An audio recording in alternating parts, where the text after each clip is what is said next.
right. Greetings, you happily miserable accursed. It's Hurley here, with all the members of the political panel present and accounted for. Scott is back with us after his week-long plunge into academia. How was that, Scott? That was great fun. It's always an awesome week. You know, you get to spend an incredibly dense period of time. Like this course is constructed, these poor students, they take an entire course in 1 week, 5 days, but it's 7 hours a day. At least one of them is for lunch. But basically it's 9 to 12. They're with me, listening to me, like talk about my favorite shows from the 1970s. 1 to 4, they're with me talking about graphic novels created by Frank Miller in the 1980s, and then they go off and I suppose drink beer and lay down. Right. But it's a lot of fun. So thank you. David came down, gave a lecture on public opinion research. Folks liked it, and is it open book, or do they have to like remember the details of the Bionic Woman, like on their own? Well, if they can't name her dog, then it's a flat out fail. Then you just you'll have to you will have to reapply, and not just the course but the program. So Scott's just out there lighting fires, really like capturing these young minds with the relevant issues of our time. Right. I will say this: it is incredibly stimulating. It's a bit of a grind for like a chubby old man to stand up there and like talk and like mark and like design all this stuff, but it is incredibly stimulating with like a room full of like 25-year-old people and listen to them talk. And it's incredibly humbling when you say Stéphane Dion and they look at it and you go like, was he one of those guys who was prime minister around the time of Tupper? Like, wait, like who was he exactly? Right. You're like, wow, I'm old. All my reference points are old.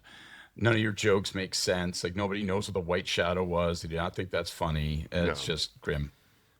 And even chubby is a euphemism. Well, that's right. That's right. Slovenly. All right. Broken down. Fat. Let's go full Trump. Fred, Jordan, you're just going to have to hold on for one more second, because there was a big hockey game last night. Oh, God. Right? We have to have just a little bit of love for the Habs here, who proved, the Canadians make history so many times in the NHL, and last night they made history by winning a game with 9 shots on goal. No shots in the second period. Zero shots. Sitting there with 4 shots from the first period, and they don't shoot at the net. And you're like, this is a peculiar way to try to win a hockey game. Maybe they hope that Tampa will score on their own net. Actually, neither one of Montreal's goals was a shot at the net. No. That's right. Right. Have they considered maybe trying to do that? I think I was going to say, last night was by as a design. lifelong New Democrat, I have a real soft spot for the Habs and that playing style. Like that, I'm here for. It's like the patron saint of lost causes, and I'm here for it. I love it. Like, hey, you know what? Just throw the thing there. Who knows? Maybe Quebec bounces off a shoulder and flips over Trudeau. You never know. Well, I remember a certain NDP leader toasting at a Habs game. It all worked out pretty well in the end. Yeah. That was good timing. All right, here's the show today. We'll go deep on the government's spring economic statement tabled last week. I know you've heard no end about this, but we're going to bring some new things to it. Yeah, brand new. Yeah. The stuff that Scott said on question period last week, he's got new stuff, new routine entirely. Absolutely, Fred and Jordan. Tight 7 minutes. Everybody's revised their work. So we're going to look at politically its strengths and vulnerabilities, what the fiscal numbers say and mean, the, in my view, poorly communicated sovereign wealth fund, and the conservative reaction to the whole thing. Lots more. So there's lots to dig into on the spring economic statement. And then, just for fun, I want to talk about 24 Sussex Drive. Described as rat, mold-infested, asbestos-laden. Mark Carney called it an embarrassment. I don't know. Let's talk about it. For some reason, people think that it's a good idea to fix this thing up. I'd like to talk about it with you. And then, of course, always and forevermore, the immortal Mr. Pinsent and our Hey Yous to close this thing up. So, Scott, can I get you to do a little bit of work off the top of this? And before we get into the politics of this particular spring economic statement, as somebody that was around for the crafting of quite a number of these things, probably had the pen on quite a number of these things. What can be the political impact of an update? What are you, if you're the government, what are you hoping for out of such a document, and how can it go wrong? I think there's two things. I think by and large, what you want, if you're thinking about a traditional update, is uh, you want to signal steadiness and incremental progress against your objectives. So in a world where everyone's saying, "Hey, Carney, nice rhetoric, but where are the results? Like, what's the stuff that's happening?" It is or was an opportunity to say, I'm not telling you we're at the end of the journey. I'm not telling you we're halfway through the journey, but I'm telling you that we are further ahead than we were when we spoke last in a budget, in another sort of signature platform. So that's one. You can sort of try to demonstrate. I'm talking about the update, right? You do incremental progress against your objectives. I'm not sure it succeeded in mass. I think it did do that in substance. I'm not sure that it landed that way in terms of communications. And also, I'm not sure how hard they tried. If I think, like, I didn't really feel like they put a lot of muscle comms wise behind this thing. It felt like it was a 1 day thing, and they designed it as a arguably a couple day thing. The second thing you would do is you treat it as a mini budget, and you use it as as an opportunity to take measures to respond to political and policy challenges of the day. And we didn't get that here.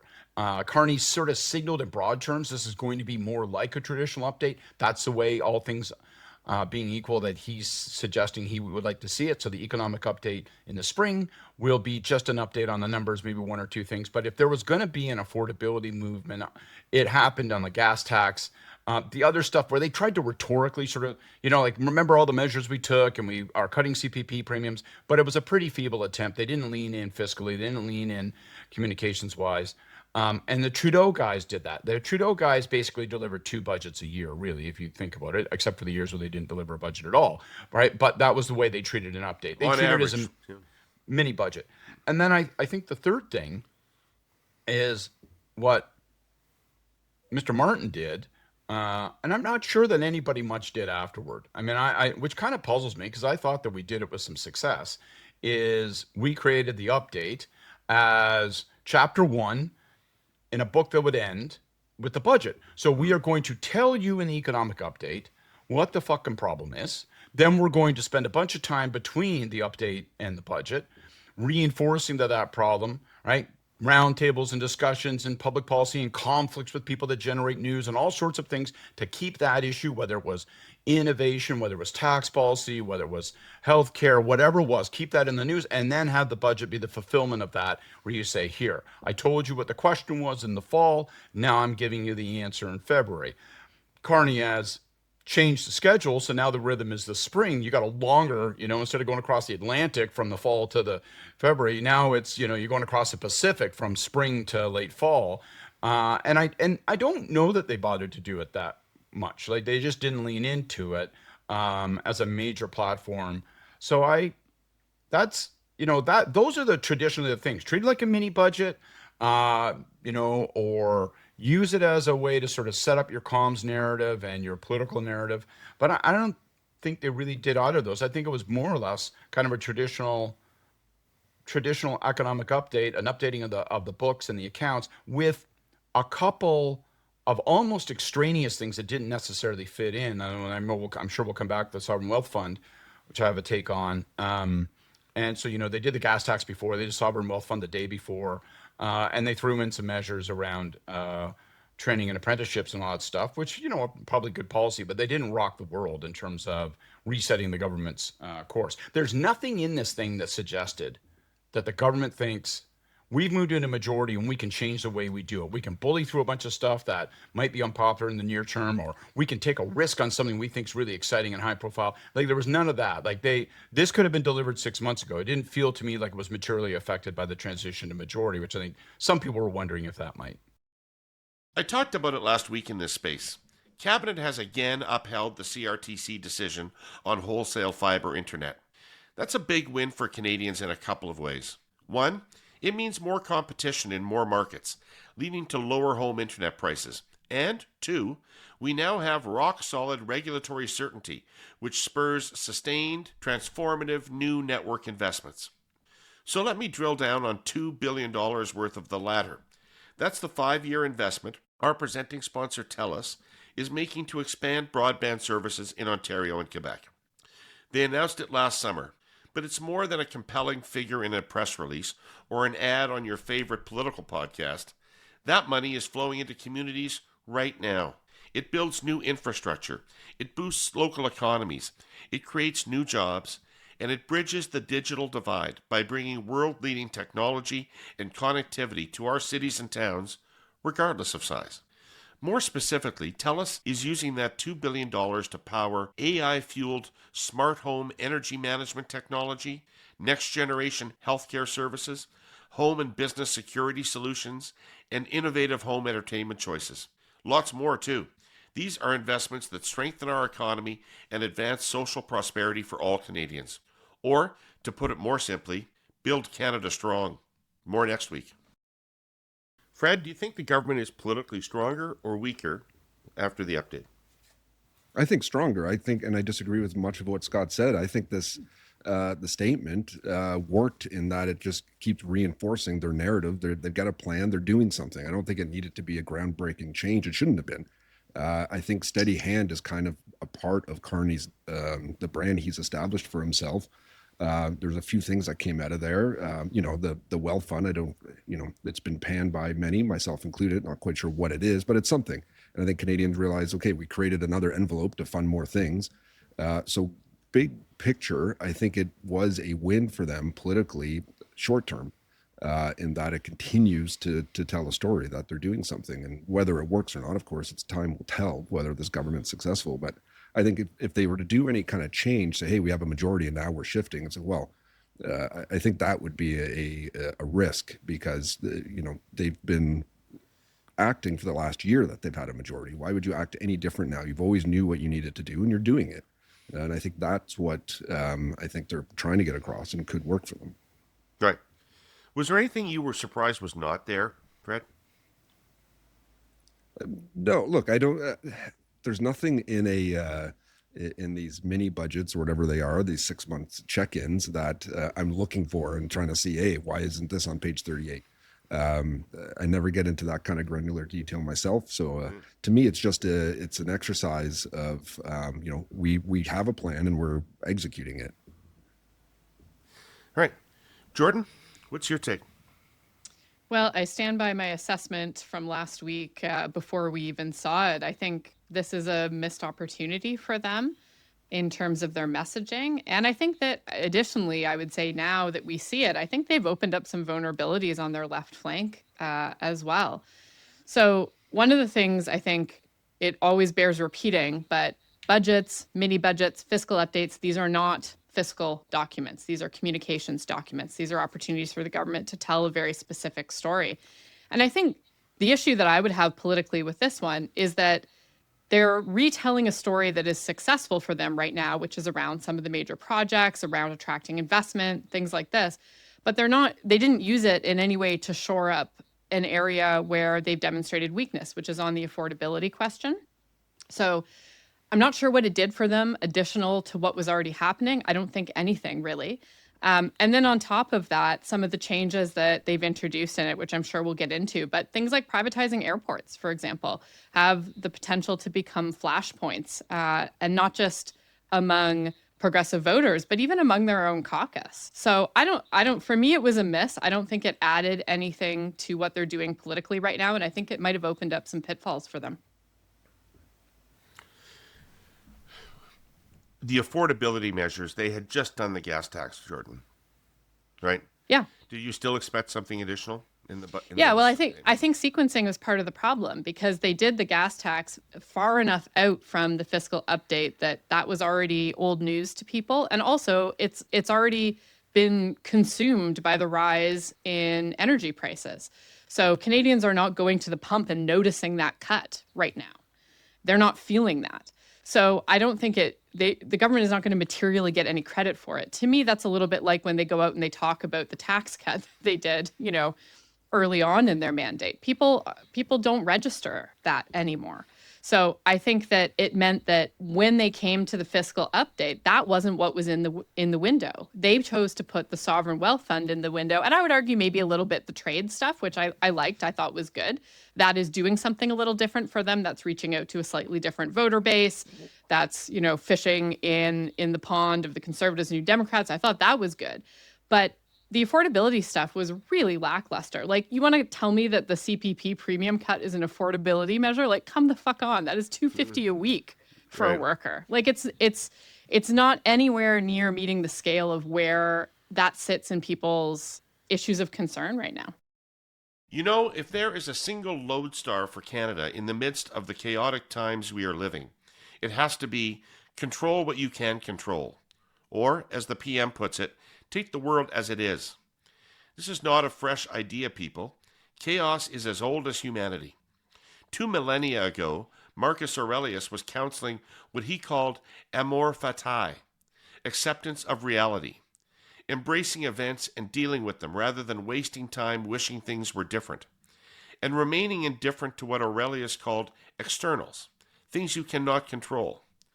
Our sponsor, CN, has found that philosophy to be the best business practice during the past year. CN is a trade enabler operating in the midst of volatility, not ideal circumstances. But the railway has found that discipline pays. Its railroaders have found ways to make CN's trains go faster, to improve service reliability, and do it all more safely. Last year, the company recorded the lowest injury rate in its more than a century of history. That is a signal accomplishment. And nearly 12% of the fuel CN trains consume is now from renewable sources. The railway is working to expand renewables further. Work continues on building a hybrid electric locomotive. Meanwhile, CN has identified commodity markets in the US and Canada that are actually ripe for expansion. Trade war or not, the world needs metals, potash, fuel, grains, critical minerals, and fuel. All things CN carries every day. The year ahead will be no more certain than 2025 was. CN will meet it by executing with discipline, staying close to customers, and controlling what it can control and how it acts, and striving to do it all with excellence. Can I jump in on something, one quick thing, just on the gas tax thing? Because I understand, like, indisputably, in terms of managing the public conversation, right? You got two challenges with the gas tax. One, that it came so far in front of the update that it didn't feel like you could really capture it as a political benefit in the update. Say, hey, look, this is a centerpiece of affordability, because it just came too early. Second, it gets washed away in global market price and the pumps going up and down.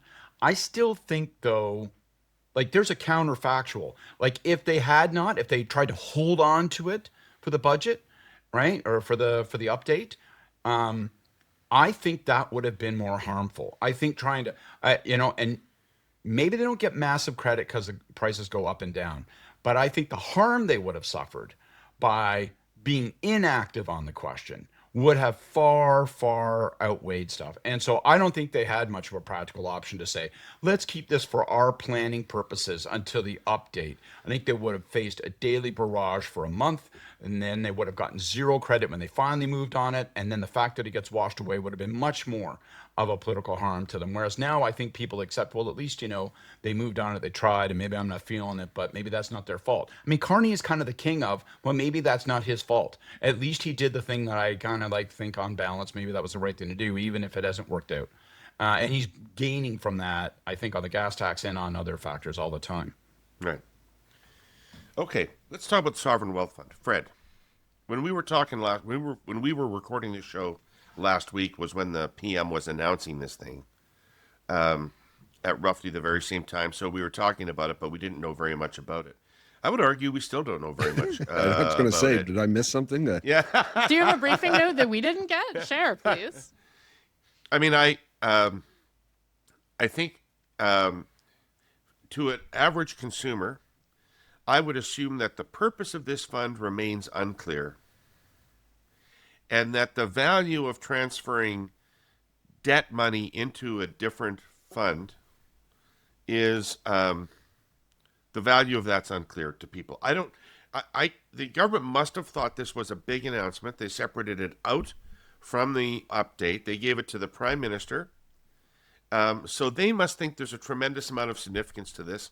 I don't think they've communicated that to Canadians. You? No, they haven't. To your point, we talked about this time last week, this coming out, and we have no new information on what it actually is. And even by calling it a wealth fund, it is the complete opposite of what a wealth fund is, as has been talked throughout the week. This is not a fund based on massive surpluses that a government has. We don't have surpluses in this country. We're run by deficits. So it makes no sense to call it that. So even the name is very misleading. But what is the plan to do? I don't know if the Prime Minister just likes every year coming up with another big idea and announcing it, like the Major Projects Office, a new big thing. Now that's doing something, and that does seem to be evolving into something. I think, time will tell what this is. Is this really rooted? And I tend to give the benefit of the doubt that it is rooted in something. There is a plan for this that they think can work. But they have to explain and tell us what that is at some point. Because right now, here we are all wondering and questioning it. And there's been lots of columns over the weekend really panning it, which I think is a communications failure on that front. Yeah, I would have thought that the last thing, and anybody jump in on this, I would have thought that the last thing they needed was a process announcement. Was another thing that was being established to do something. I mean, I really do think they need an announcement of a thing that is happening. A shovel in the ground, maybe. Yeah. Yeah, I mean, I think the time scale is a huge part of the problem with this announcement. It's so notional, it's so far off. And again, it's playing in a pond where they're already successful. Like, I don't think any Canadian is like worried that Mark Carney's not doing enough to try to attract international or Canadian pension fund investment to Canada. Like, that's not an abiding concern of voters. And I think what was interesting, like that I observed over the weekend in a lot of the analysis, is that this thing was panned from the left and the right. Like, this was panned by really a very interesting cross-section of people in any number of ways. And there's a lot of vulnerabilities to it, in part because I think that they were so vague in how they communicated about it. But as far as I can read into it, basically public money is going to be used to de-risk private investment with like unclear gains for individual Canadian investors. And, even if their money is guaranteed that they put into the fund, that's all backstopped by borrowed tax dollars. So it's not clear what that's actually going to do for people in the immediate. And I think it's something that this rhetoric that they've used around it, this language of if for like when you have some extra money, you can just put it in. I think is remarkably out of touch with how Canadians are feeling. That is a phrase I would not have recommended go into any... Yeah, but it's also, I want to point out, it wasn't a one-off. Like, we've seen the Prime Minister engage in this repeatedly over the last few months. So, talking up the job market in Canada earlier this year when the numbers were actually not very good. Or more recently, he's had a line that he's used in question period a couple times where he talks about affordability is the best it's been in a decade in Canada. Like, do you know anybody who feels that way? Right. Like, I don't understand why, they are setting him up to say those things that nobody feels to be true. I think it's a really big mistake on their part. And to me, the thinking around this fund feels like an extension of that. Like, I don't know who this is aimed at. We're still waiting for the federal and Alberta governments to unveil details of their final MOU agreement. But our sponsor, the Canadian Climate Institute, isn't waiting to get brand new data out there so we can better understand what's at stake. They just released new modeling that shows just how important industrial carbon pricing is to the emissions results in the agreement.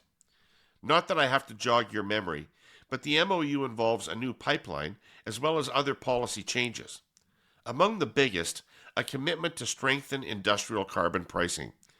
The catch here is how you design that new and improved carbon pricing system matters. Man, does it ever matter. The Institute's new emissions modeling looked at both an effective and ineffective version. The effective version reached the price agreed to in the initial MOU, $130 per ton of emissions for the policy wonks out there, by 2030. It also had a number of other design improvements. The ineffective version reached that same price 5 years later, and it didn't improve some of the problems inherent in Alberta's current pricing system. What were the results? Night and day when it comes to emissions. Getting the design details right for industrial carbon pricing, the effective version, would mean national emissions would be 80 megatons lower by 2050 compared to the ineffective version. How much is 80 megatons? It's like removing all the emissions from all the cars, light-duty trucks, and motorcycles on our roads right now. You know what else it is?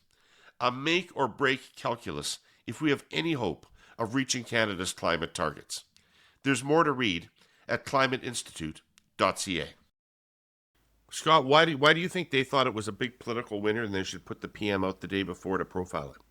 My guess is the PM felt that way. My guess is the PM said this is an important financial instrument, and I hear it from business, and I have views about creating something like this, and I've had a view on it for a bit.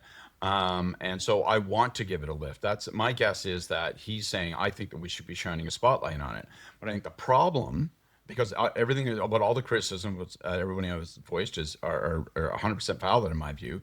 But that's because the problem is you can't actually communicate what it is. That there's not a good story right now for what it is, because I think what it is unmistakable. I think Mark Carney came into government and a bunch of people in business said, you know what? We will build pipelines and we will build ports and there will be money flowing in all over the place. If you just get the fucking government out of the way, streamline some of these regulatory processes, stop making it so impossible to seek consensus, right? You know, and all the approvals, right? Just get out of the way and then it will happen. Then he gets in there and he finds out, actually, no, sorry.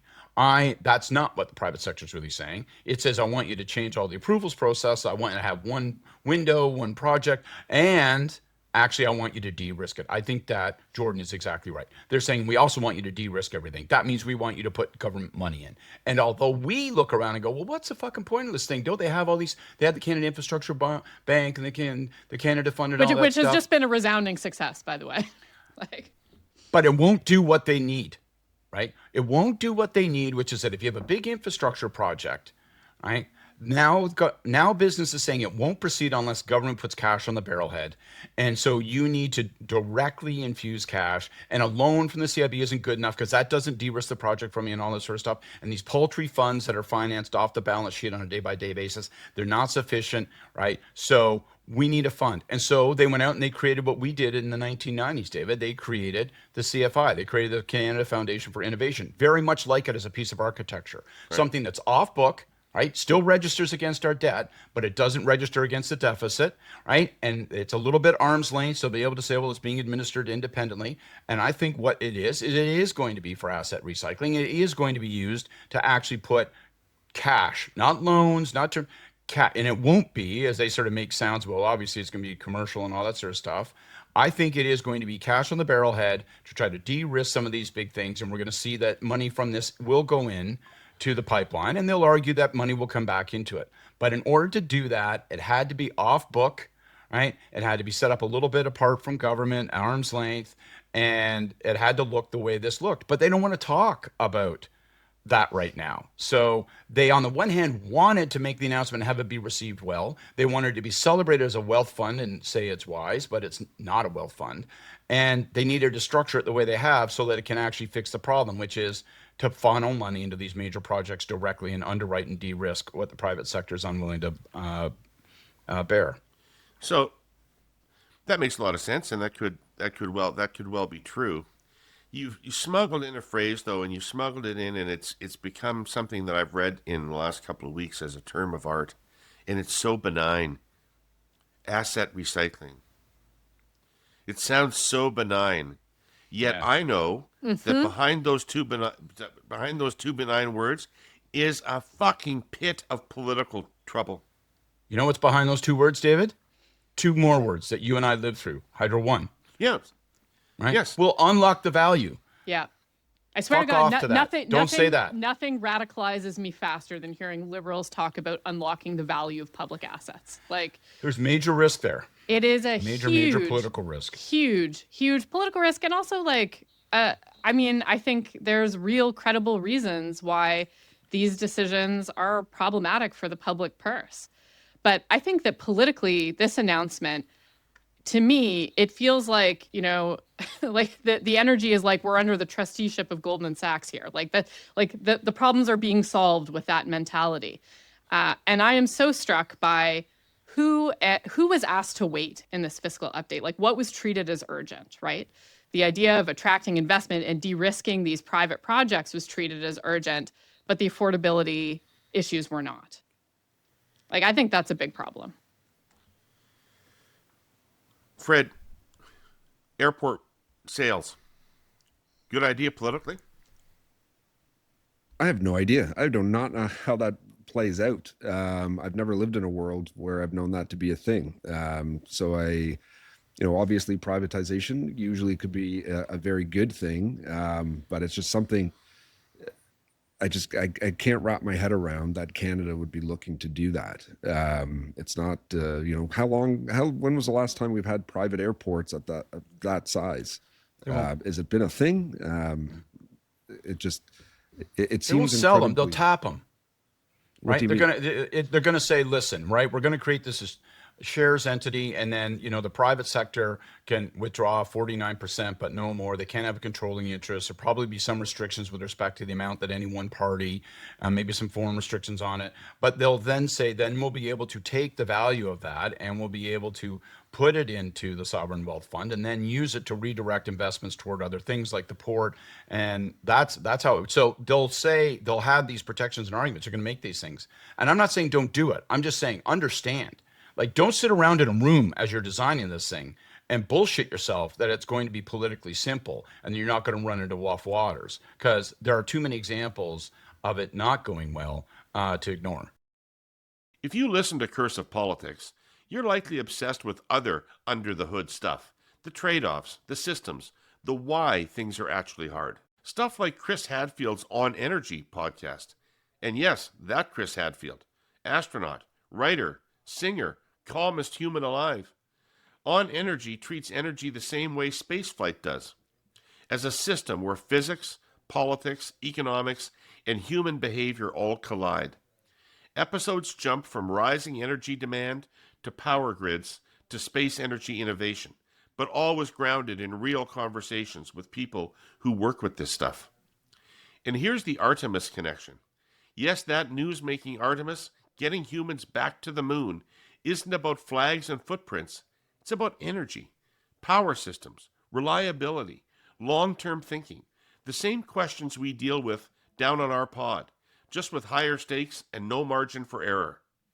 So if you want smart energy conversations and more how does this actually work, check out Chris Hadfield on Energy, wherever you get your podcasts. Cursive Politics and Chris Hadfield on Energy are both sponsored in part by Enbridge. I know two things about public attitudes about privatizations. One of which is most Canadians are not pure laissez-faire capitalists. And when the government owns an entity that seems to be making money and profitable and would be of interest for the private sector to buy, people don't really understand why you would sell that. If you've got something going that is generating revenue and working well, why would you give over that profit-making enterprise to the private sector? Just as a matter of common sense doesn't really pass the test for people. The second thing is that Ontarians in particular have been really educated by Highway 407.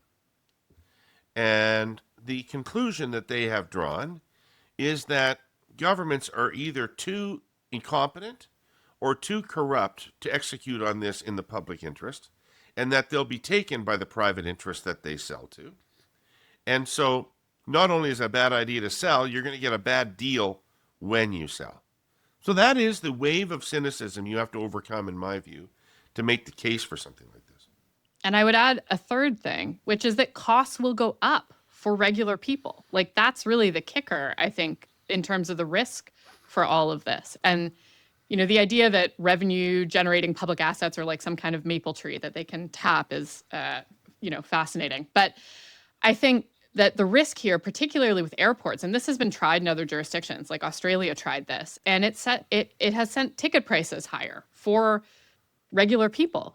And the thing about airports is that it's not like you can't really shop around, right? It's a monopoly. You got to go to the airport close to where you live. And so I think that the public tolerance for any increase in prices that would come from privatization is nil, pretty much, especially when there's no guarantee that that's going to result in any meaningfully better service. It could also be coupled with changes that would be negative for unionized workers in those places. All of it, the optics, I think, are very bad. And again, in particular, because these are profitable assets. Like, why would you sell the thing that is public that's actually making money for the public purse? That you get a one-time hit of money, but that's it. So I think that a lot of Canadians would rightly have concerns with this. And I don't understand, I think politically, I think that the juice here is probably not worth the squeeze for the government, because you're going to have, I think, significant constituencies of people unhappy with this. And some of those are going to be within the Liberal caucus.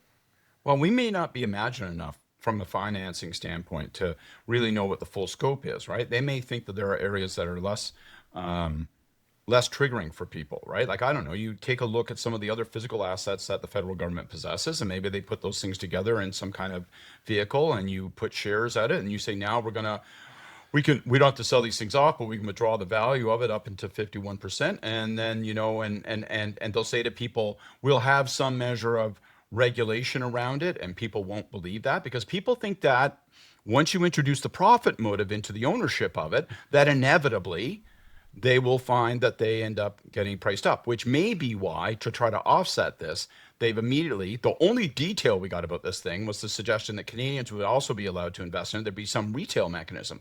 So perhaps they're starting to think of, look, you set up the argument eventually saying, yes, we're going to tap these airports, and you're going to benefit, because that's going to allow us to take money that's basically stranded, free it up, put it into a pipeline, put it into a port, put it into major infrastructure. And at the same time, you'll be able to participate in the fund, and you will withdraw a dividend. It won't just be Goldman Sachs that gets the payoff. You too will. You will as well, Martha and Carl. You're going to be beneficiaries of it, and you get better services and new infrastructure. And we're all making better use of these finances. And all I'm saying is that may be true, but it is politically perilous in about 4 different places. And don't sit in a boardroom and bullshit yourself that this storyline can be put together and woven and accepted by people on face. It isn't.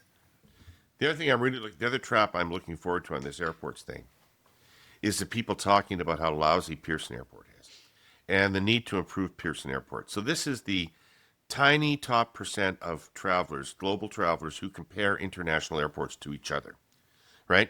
And say, fucking Pearson is such a dump. I was in Istanbul last week and their lounges are whatever, blah, blah, blah, right?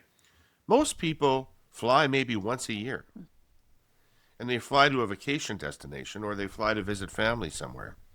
The airport works fine. They don't have these other problems. They're not going to be interested in what new amenities can be brought to the airport. This is going to be such an elite discourse. It's going to be brutal to watch. It's fantastic. I got a celery scrub on my face while I waited for my changeover. Like, I have to say, that is not a sell. politically, I am so delighted that they are walking into this one, because I think it's very ripe particularly for the New Democrats to go after. The idea, like, and to go to your point, Scott, about the sort of retail investment aspect of it. Yet again, this is like this voter that they're talking about, who's, just looking for other investment vehicles and is, doing well and comfortably. Like, those people are voting Liberal already. They are very comfortably in the Liberal tent. They will be the last people to leave, and they mostly work on Bay Street. So this is not a strategy that's securing any fragile part of their vote coalition. But what it is doing is reinforcing an idea that they are sitting here in Ottawa with a group of like-minded people making policy that is exclusively for the wealthiest Canadians. And I think that that's a very harmful stereotype for the government to be participating and reinforcing if they want to survive politically over the next 3 years. Well, there's the overstep that allows me to turn this conversation around. Bingo. There's the overreach on your part that allows me to thing. turn this thing around, because I don't think that's a fair description of the budget, of the update. But what I think we have established through this conversation is that they buried the lead. that the lead really isn't this sovereign wealth fund. It may be a hugely important thing over time, but politically isn't the lead. And they should have made their initiative on skilled trades the lead. What an interesting thing, what a consequential thing, what a life-changing thing for many people that's going to be. Fred, you're nodding your head. To me, that's the most politically salient thing in the update. Absolutely, it is a big winner, both politically and policy wise. It is something to really get our trades moving and working, and giving these opportunities. You know, we've had various programs over the years. I know during the Harper regime we did lots of different things, but this one is massive, and very focused. And it goes back to, I remember, you know, over the decades, when every time we have some big growth potential, we don't have the workers for it. The workforce to do it. So this is a great thing. And you're right. This should have been the lead. This should have been the main message of how they're getting things moving, and helping people. And it politically, it eats into both. You know, the orange and blue teams are fighting for that blue collar worker right now aggressively. And this is an opportunity for the Liberals to really step in and steal a lot lot of that vote back. If Introduce themselves to those people again. I mean, to my credit, I did. What are those things on your feet? I Boots? did hand out What are- cookies. what for are this those? Earlier What are in the boots? conversation. Boots. Yeah. Anyway, I Boots? You agree know- with everything Fred said. This was the best part of the fiscal update, no question, no question, and it solves a real problem because apprenticeship completion rates are so low. Like it's only about 50%. A big part of that is about the money you need to get through the training, right? So I think they're solving a real problem. It's teeing up for some of the infrastructure development. It's directly about jobs. I like it. That is, for me, that was the best part. I think they've sort of surfaced it, but they really chose wrong. They should have not been focused on the wealth fund that is not a wealth fund. This was really the highlight. The Ontario Real Estate Association, or OREA, has made it their mission to keep the dream of home ownership alive for Ontarians.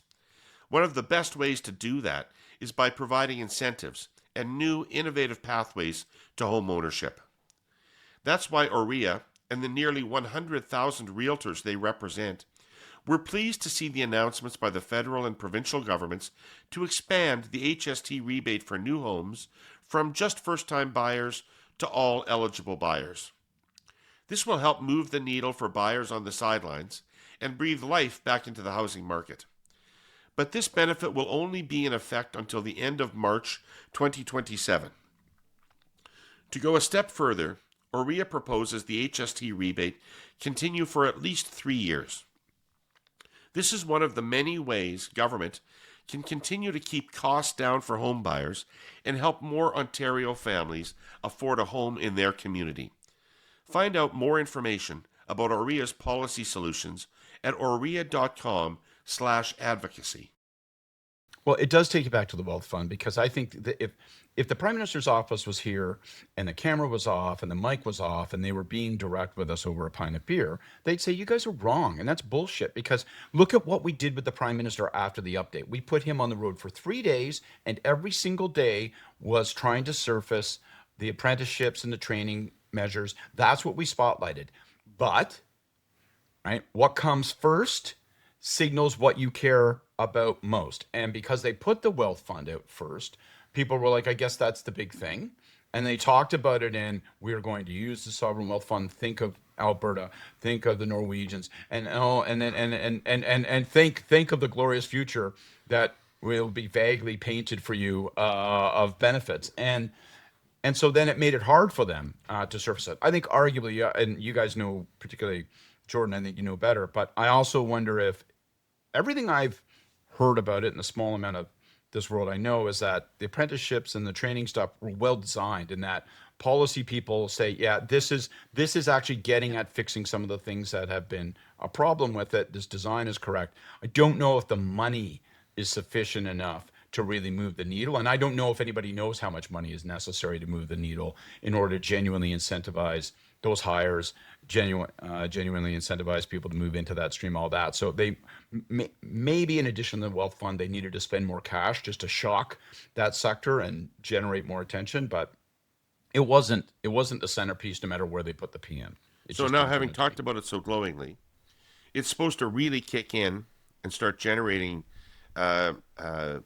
tradespeople in about 2030, right? That seems to be the time frame I hear about a lot of things, except the problem is the election. The next election is 2029. Don't they need some things to happen before 2029? I think they're counting on, and this goes a little bit into maybe the conservatives for a second, because the conservative argument post majority, right? Like this 2 week period has been, they've moved back. I think the basic message I take from Polyev these days is, where's the fucking beef? Like, where are the results? Like, where are all these things? Where are the pipelines? Where are the trade deals? Where, like, there's talk, there's meetings, there's MOUs, but where's the thing? And I think that's a majority play argument. I think that's the conservatives saying, we're gonna plant this seed, and when there aren't enough of these things, we think it'll grow into a political problem for you that we will harvest in 2029. They may be right, they may be wrong. I think, the problem is that actually Carney might get some of these things, and I think Carney thinks that he is going to get that pipeline, that will be announced in the next 3 to 6 months, that he will get stuff. And by the time we get to 2029, there will be things being built. There'll be shiny pieces of metal that glint off the sky, and some of those tradespeople will be coming in, and you'll be able to say, look, all this is, not only are we building this thing, but we are. It'll soon be hammered away at by some of these people that we told you about in the 2026 update. Yeah, look, the next election is going to be won not based on what the blue and orange team says has or hasn't happened. It's whether the red team got things done. As simple as that. It's, are things getting built? Are things happening? And if they're not, then that's a risk. If they are, then there's a good chance, the Liberals will be favorites to win again. It's very hard in opposition for these two other parties to make this argument right now.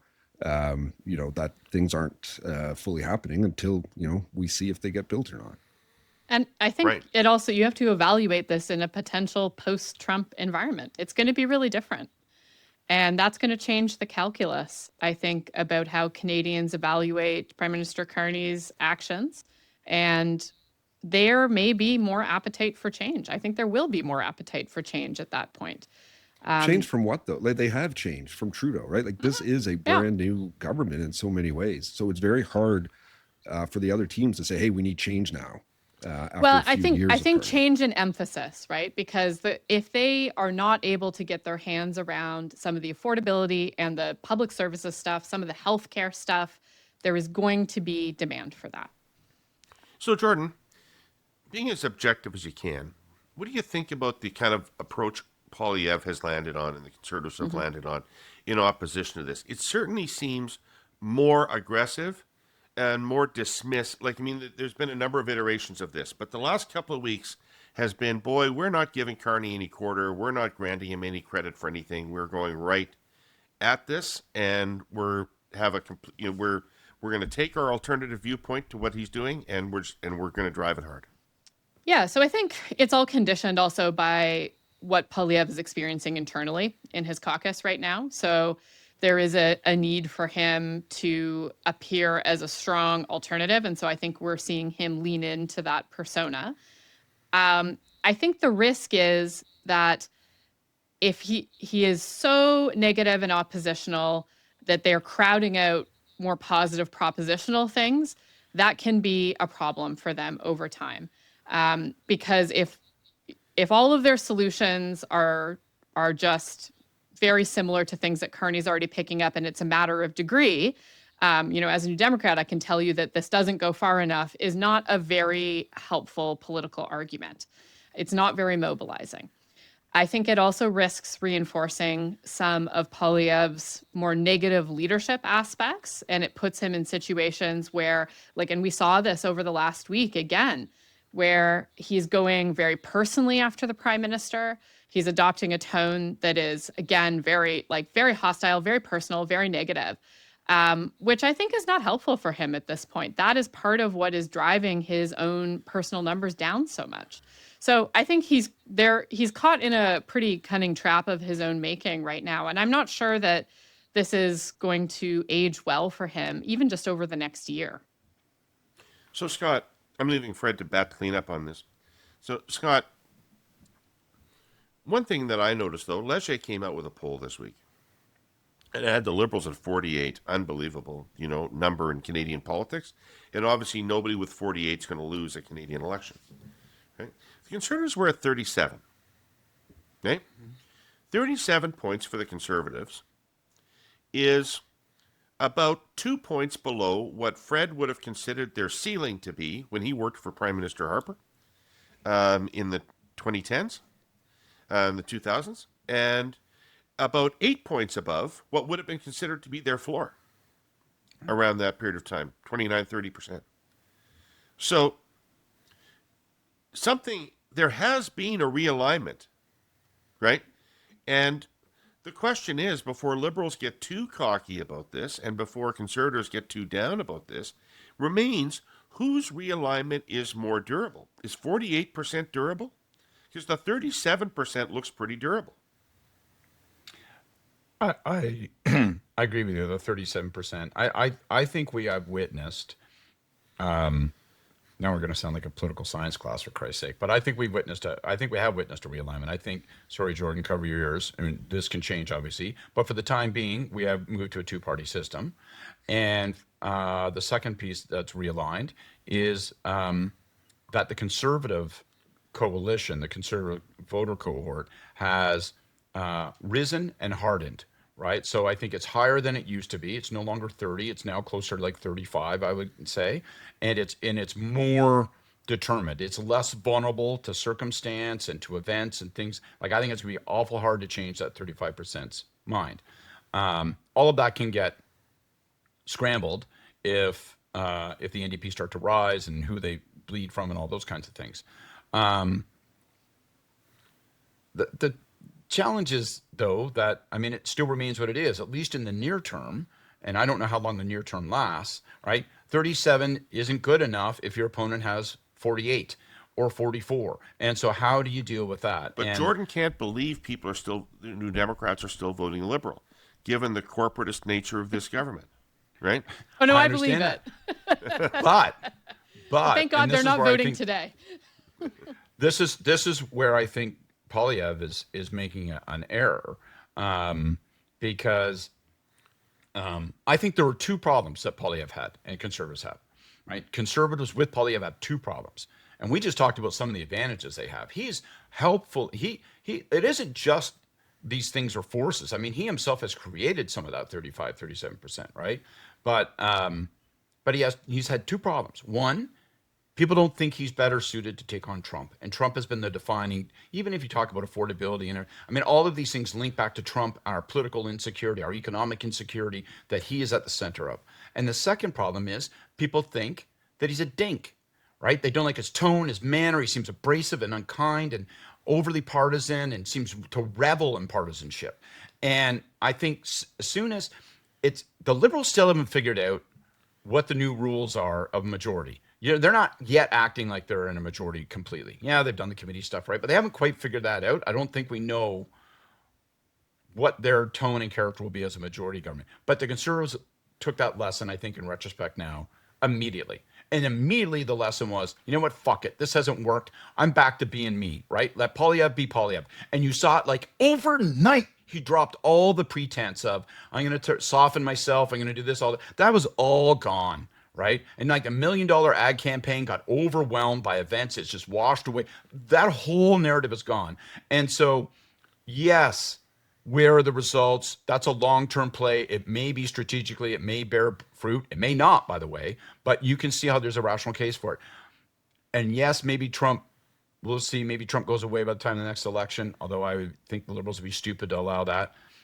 But he still hasn't dealt with the second problem, and now he's back to reinforcing it, which is that he is so caustic and unattractive unless you're part of the 35%, right? That, he's going to keep New Democrats saying whatever it fucking takes to make sure that guy doesn't become prime minister, I will do. And I'll hold my nose again in Windsor and vote Liberal. And that I think is, like, I feel what they're doing right now is almost self-indulgent in terms of tone. And I'm not dazzled away and distracted by the strategy because I'm saying, maybe that strategy is right, but like the strategy of like, let's play the long game and say that there isn't results and lay that trap and see it works out. But just by reflex and being self-indulgent, just saying, I'm going to go back to being what I want to be. I'm going to go back to who I want to be and talking about the issues that I like and the way I like. I'm going to kind of retreat to that. I think he's leaving votes on the table, and I think he's limiting his potential appeal. And, like, people listen to podcasts. They know what a podcaster sounds like, and they know what a prime minister sounds like. He sounds like he's petitioning to be a podcaster. He doesn't sound like he's petitioning to be a prime minister. All right, Fred. What do you think about what do you think about how the Conservatives are approaching the government these days?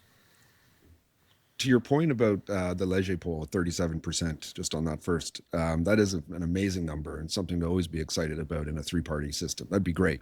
But as Scott pointed out, this is not a three-party system anymore. And we have to understand why that is. Is it Trump? Is it Carney? Is it Poilievre? Was there a lot of voters from the New Democrats in the bloc that were afraid of a Poilievre government that moved to the Liberals as a placeholder, or a place to park yourselves where you can at least ensure Conservatives don't win? And if that's the case, and that's something that there seems to be so much negativity around Poilievre, could be one of the big drivers that isn't, that the party hasn't done a full dive in to see what's happening here. He tried to go the statesman approach for a few weeks, maybe a few months, and get onto the field talking about Trump, and he did. I thought he did very well on the Rogan podcast.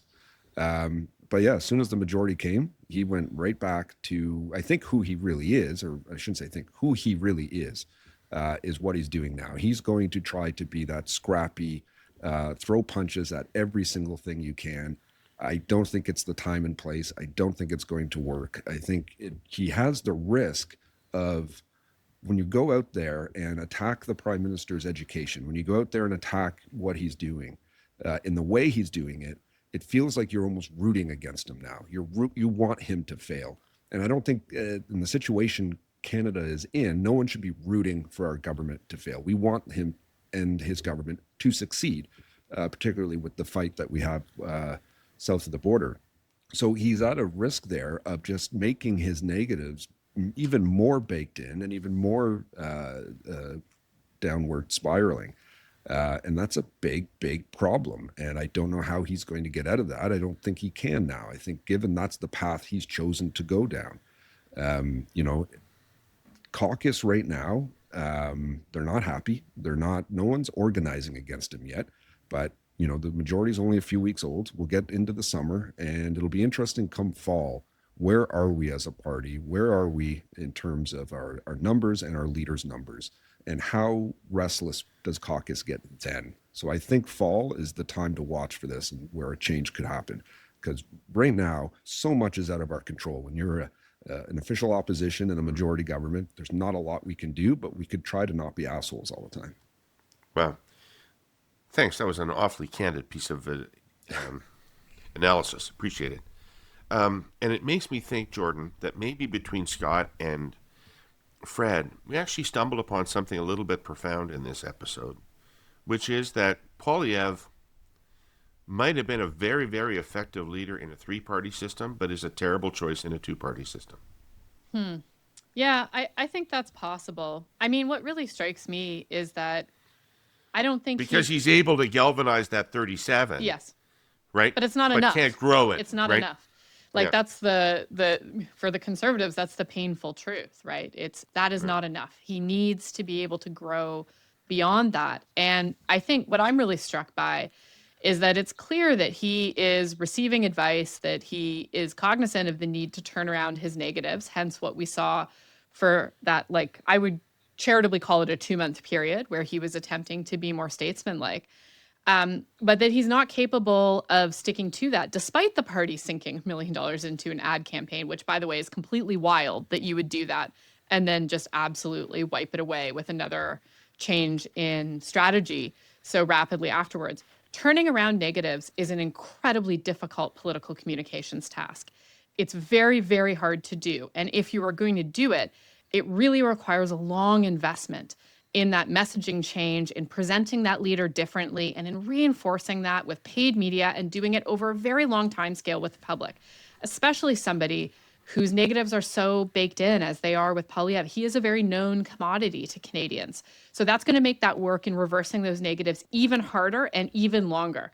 So to me, of all the signals that we've seen from him over the last 6 months, what's most troubling is that he gave up on that so quickly. And if I were a conservative and I were a member of that caucus, that would be the alarm bell that would say, maybe this is not the guy that we can stick with, because he has been given every opportunity and clearly at some level is aware of the need to fundamentally change how he presents himself to Canadians, but is incapable of sticking to it over time. All right. Excellent conversation. Let's quickly veer wildly to something much less important, but really bugging me. So I want to talk about it, which is every once in a while, people pop their heads up and they say, it's a disgrace, the situation that 24 Sussex Drive is in. The Prime Minister should have a residence, where he or she can entertain foreign leaders, etc., and host events, and it should be a prideful place of architecture in Canada, and we've got to get to rebuilding 24 Sussex. Now, Justin Trudeau was too smart politically to ever fall for that. But I'm hearing rumblings now, and the Prime Minister himself said it was an embarrassment and that he hoped that some future Prime Minister, but not himself, did live in 24 Sussex. And I hate the notion of Mark Carney spending 1 ounce of political capital on the rebuilding of 24 Sussex so much. In this environment, in which we are galvanized against what we're galvanized against, in which he's asking people to stand up for what he's asking them to stand up for, in a circumstance in which people are struggling and the government can't possibly do enough on affordability for them. This feels like such a no-brainer bad politics thing, not just because it's a house. It's listen to the details. Listen to the details. People talk about $100 million, right? It's a house. It's a house that would be in downtown Toronto. It's that kind of house. It's a nice upper-class house, right? How the hell do you end up spending more than $5 million restoring it or refurbishing it? None of this is going to make any sense to people. And it is just people that are pushing this on the Prime Minister are appallingly wasting his political capital, in my view. Fred, as the person who's likely last been in 24 Sussex, what do you think? Yeah, I think I was one of the ones who closed the doors. Look, I think it's a great symbolism of the Trudeau legacy too, to have not have tackled this the whole time and just let the institution rot the way he has when he was Prime Minister. I think what he could have done then is announced, we're going to refurbish it. I'll live at Rideau Cottage the whole time I'm Prime Minister and not step foot in it, but we need something. Because it is ridiculous. A G7 country does not have a place for the head of our government. Not just to hold receptions and host people, but to work from. It's a working place as well, with lots can be done there. I understand the challenges Carney has in terms of affordability crisis, but again, we got to figure something out here. We can't have the head of our government living in a cottage on the grounds of Rideau Hall. I think and I know it's called a cottage. It's much bigger than that. Cottage is a term of art, I think, in this regard. But still, I think it's ridiculous, and I think it's not that rustic. You can create a working place that is. I think it has a dishwasher, David. But I What's just, that I think, phrase? Party line. If you call there, you got to wait because it's ring, ring, wait, ring, and then no, that's us here at the cottage. Right. But look, there was other ideas in the past, right, where Harper and Chrétien would come together and try to raise money privately, where donors would not be known, so it's not like anyone's gaining favor. It was an interesting idea and shot down by the previous government. But there's something that has to happen. We have to have a venue for our head of government to live and work from and host world leaders when they're in town. It's a ludicrous situation we're in right now. Scott? Well, you know me. I'm an institutionalist. I'm a history buff. I literally just last week, this is one of 3 exercises I gave my students to try to come up with a set of messaging around this very issue. If you were to announce this initiative, how would you message it, all that? So I'll literally be getting those papers back in the next 2 days from students. So it'll be interesting to see how that, what they come up with.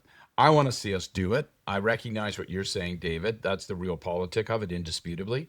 But I can't overcome my desire to see it. And there's never a good time. If we're in tough times, then you signal that your priorities are screwed up. If we're in good times, you say, well, Jesus Christ. Now, just because we're in good times, we're going to say to people, actually, we're going to steer off of that and start showing a lack of discipline by spending on this. So you're always going to have a political case against it. I'd like to see this processed out as much as possible to mitigate it. I think, you try to set up something that's arm's length. You put together a body that then comes forward and makes a recommendation. It seems like it's a little bit step removed from partisan politics. I'd like to see. I think another way of mitigating it is not just 24 Sussex. Queens Park is falling down. Other the other legislative houses. So I think you set up a kind of national places fund that's larger, and legislatures can get in, and it can be a kind of a mini infrastructure rebuild for those folks too. We call it and a you wealth do fund. it and accompany it. Yeah, well, this is it, and that's what I was going to say. And you have to do it alongside a much larger real infrastructure program that's actually occurring and stuff. So it has to be sort of eclipsed by that. But I want to see us do it. I'd like to see clever minds think about how to mitigate the risks and how to do it. And there's a difference between renovating and rebuilding. We're now in a world where we have to rebuild the thing. It has been it's no longer possible to renovate. All they can do, they're just going to have to dig a hole and build a new thing, and it is going to cost a shitload because then they're going to have entertaining facilities. Also, by the way, build a museum into it or something so that people can visit. Don't just make it like a gated place that no one gets to go. So do some. Well, of the now things you're that- designing the fucking thing and making it That's more exactly expensive. what I'm fucking doing because I'm So this designing is from a Scott's pitch political. to be chair of the committee. I love that job. From a political risk perspective, you have to think about those things that try to mitigate some of the bullseyes that'll be strapped to it. Well, you think the bigger you make it, I think if you put a little museum in there where you can go and get a copy of the Charter of Rights and Freedoms and a picture of Sir Charles Tupper. You can get a tiny Exactly. little You exit- constitution. It'd be great. And then you go, hey, it isn't just us, right? Like, the legislature in Alberta is adding a ballroom. So then you go, look, problem solved, right? And what I about look a forward roller to my coaster, too, so you 24 can see the whole area? Sussex fridge. I can't fridge believe I'm magnet. going to get hung out here. Jordan, are you going to leave me hanging? Yeah, out I'm here on totally this- going to leave you hanging. I'm going to shock you. I'm going to leave you Oh, hanging. fuck. Oh, God almighty. Listen, Carney does have. But we're elites. Carney We're does have, removed from he does have reality. a problem with his optics on affordability, but I'm going to make the radical suggestion that he solve that by fucking dealing with affordability as a broader issue. Look, Carney, I think he's already set the table on this a little bit. He will never live in it, which is good. That's important, I think, in terms of blunting some of the political damage. Also, Carney's brand is as the adult who is in the room to solve problems that other squabbling politicians haven't been able to get their hands around. This is one of them. David's face. I know David is dying, but listen, I mean, Like, this problem? This or- is the problem he was or- elected to solve. he could do what, I mean, didn't you guys send Rick Mercer in there with weather stripping with Paul Martin? Like that was a, We did it. Yeah, he did an interview There you with him go. there, and Well, was making Sheila fun had of space carpets. heaters in every room of the house 'cause the windows all leaked so badly. maybe we should Yeah, get that- Mike Holmes on the job. But like, I do think that he has the capital. Carney, arguably, of anyone in recent years, has the capital to do this. Absolutely, it should be arm's length. Get some all-party something on it. Get everybody's hands involved in it. This is goofy that there is not a residence for the Prime Minister. I think most Canadians would agree with that. It's like improv. Yes, we can do this, and we can also deal with affordability and fix EI and do all the other things that need doing. Those Canadians who think the Prime Minister should have a residence, how many millions of dollars do you think they think that residence should cost? Honestly, David, I don't think the difference in the public perception about 5 million versus 100 million is that significant. Really? Yep. God, that's why you're NDP. Look, That's as long as why I you have to mean, do it maybe. national places. That's why you have to do national places. So you mitigate. You can't have a sticker on the house. So you got to spread it over a bunch of different institutions that benefit and apply to politicians of different levels and different political stripes. And I mean, this is All right, also sure, this the- is how the parliament. It ain't gonna work Parliament what I'm Hill saying, but I renovations want it became done. so expensive. Like, it's stupid to just let these things rot until they cost phenomenal amounts of money to fix. All right, We so just bought Scott, in the new next planes. election, when they're jamming that up our ass with a negative ad, I want you to recall this conversation. I know. I suspect you'll remind me. Yeah. All right. Mr. Pinsent, would you summon the accursed back from wherever they've wandered to listen to our hey yous? Ladies and gentlemen, please return to your seats.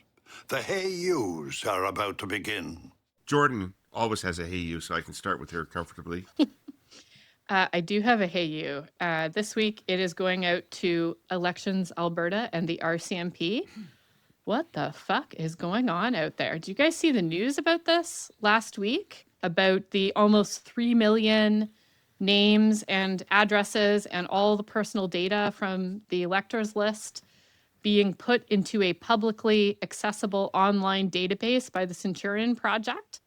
This stuff is absolutely wild. So, if this is a story that you haven't seen, please go Google this, or you can go and listen to former NDP Minister Shannon Phillips. She had a great rant about this on the Balance of Power podcast.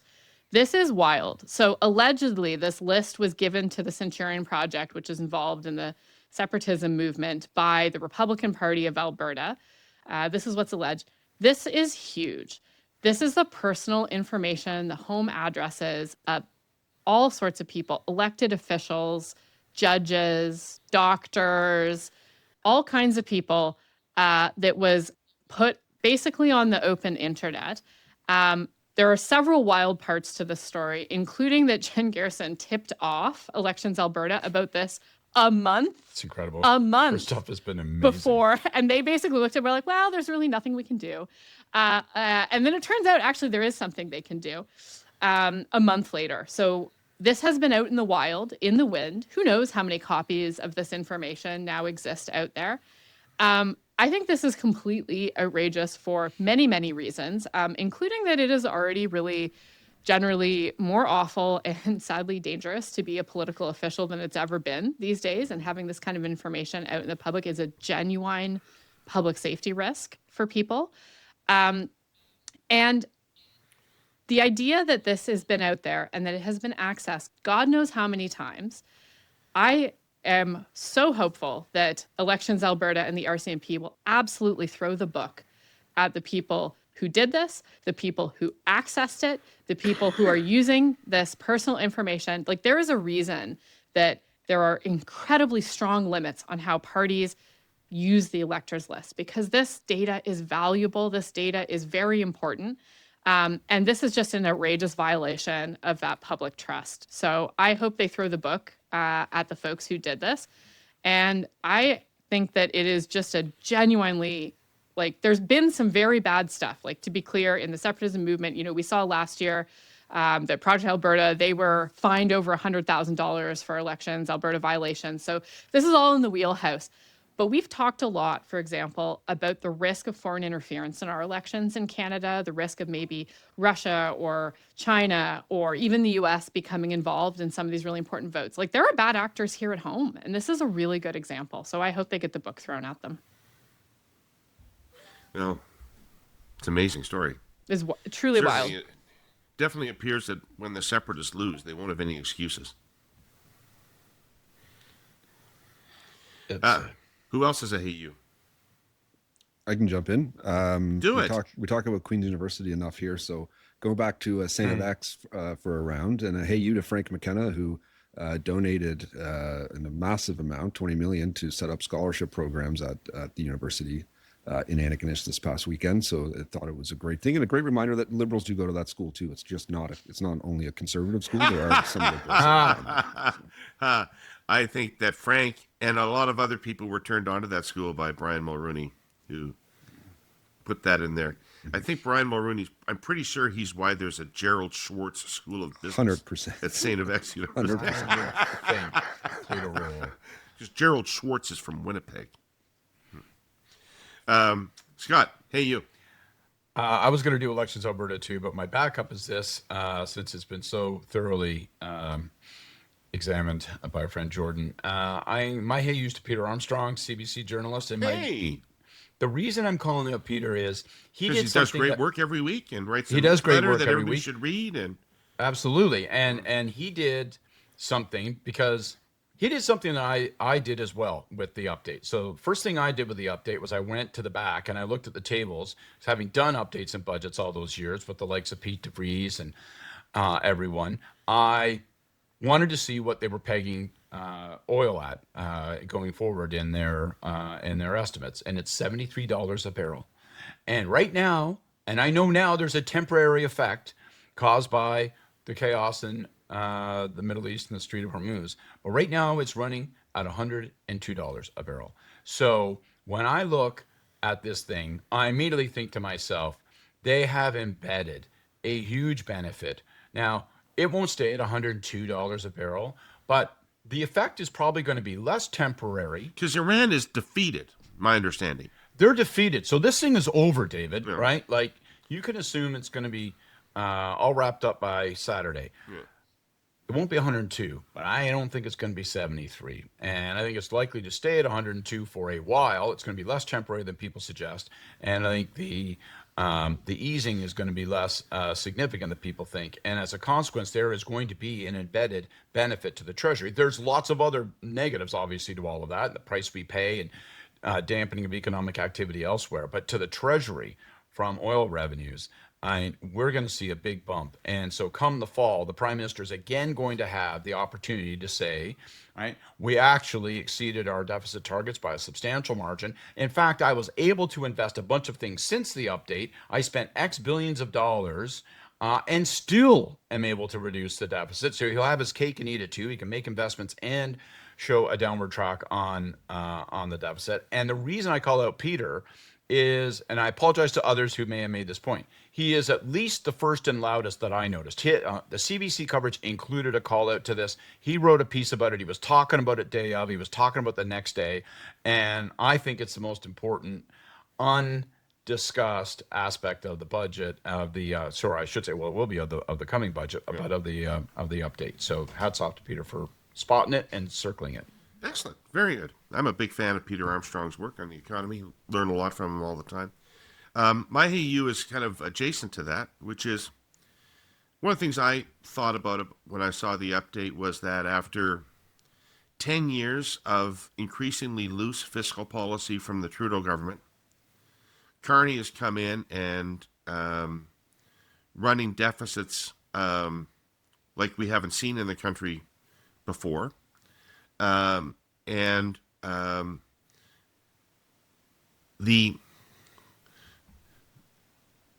The reason we're able to do that and still have what people say is the best fiscal position in the G7 nations is because of the work that was done by Paul Martin and Jacques Chrétien back in the mid-1990s. That is what I think about really right now, because there was a great team of people at finance and a great team of people around Mr. Chrétien and Mr. Martin. I don't want to name all those people. They all know who they are, who deserve credit. But taking that horrible mess that the country was in fiscally then and cleaning it up the way they did and the footing that they put finances on going forward allowed Mr. Harper to cut taxes when he took office and to generally absorb the economic crisis, the Great Recession of 2008, 2009, and then afford the country's been able to afford the Trudeau government, and now is able to afford the investments that the Carney government wants to make in our economy. And that's all due to the work done over a period of 3 or 4 years by people who had a really clear objective and a really effective way of going about it. And the work that was done then has stood this country, well, it has basically underpinned economic policy for the last 35 years. It's impressive. So that's my Hey You. So thank you to all of you, accursed, who watched or listened today. Thank you to our sponsors who make the show possible. And thank you to Jordan and Fred and Scott for coming back. And we'll see you next week when the Habs will be leading the Sabres and all will be good in the world. See you then.